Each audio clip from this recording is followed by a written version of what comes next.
Welcome to another segment of the Royal Times. I am Abhinav Borbora, working in the Department of Political Science in the Assam Royal Global University.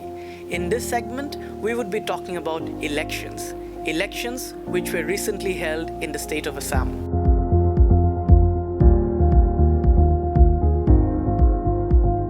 As many of you are aware, the 2021 Assam Assembly elections were held in over 3 phases, and the final phase went for polling on the 6th of April. There are 126 assembly seats in the state, and these seats are scattered across the different geographical divisions of the state, namely the Brahmaputra Valley, the Barak Valley, and the hill districts that separate these two regions. On one hand, there was the BJP-led Mitrajot. On the other hand, the opposition's charge was led by the Congress-led Mahajot on one hand, as well as 2 new regional parties, that is the Assam Jatiya Porishad and the Raijor Dol, which were formed in the period leading up to the elections. This time, the election was contested on a number of issues, and chiefly amongst them was the question of protecting Assam's identity.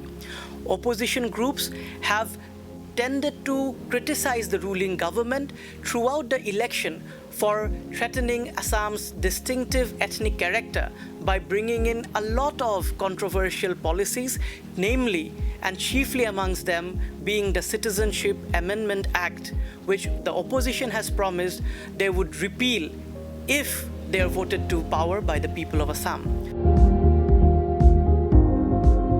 On the other hand, the government tried to tackle such kind of accusations by arguing instead that it is rather the opposition which is trying to dilute Assam's civilizational future and therefore caution people against voting them to power.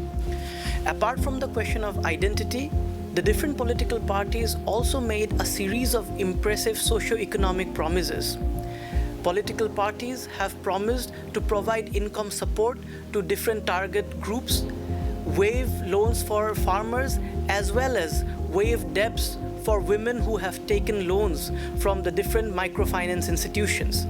There are also a range of interesting promises which are targeted for the youth and for the students that range from providing scooters to meritorious girl students, as well as creating over 1 lakh jobs for the youth of the state of Assam.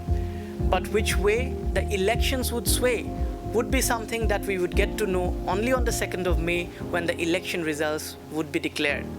I would request all of you to keep watching Royal Times in order to be updated about developments in the state's politics, country's politics, as well as happenings across the world.